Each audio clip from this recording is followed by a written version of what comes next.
Bani Simba dening Uci Fuadia.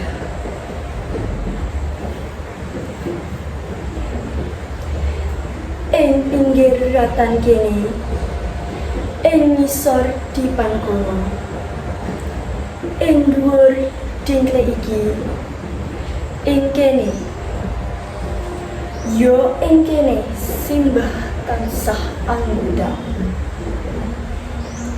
Tembange tak lela lela lela edong juk menengah garpu tukulanang tak lela lela lela edong besok gede dadio wong agung.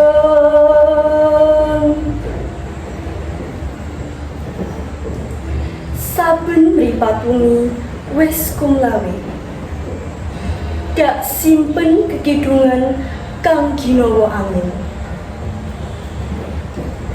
Konjuk donga mugi Gusti njabahi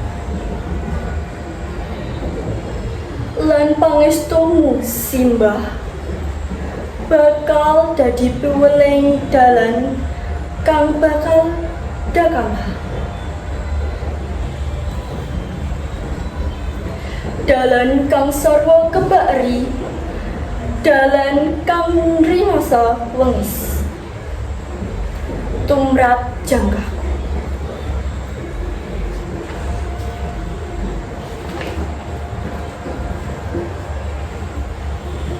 Nanging Simbah dak kira jangkahku bakal kandhet.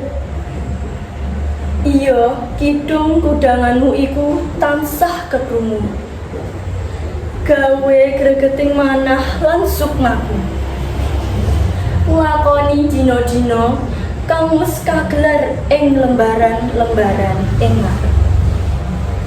Simbah, apa isih bakal keprungu kudanganmu mengko?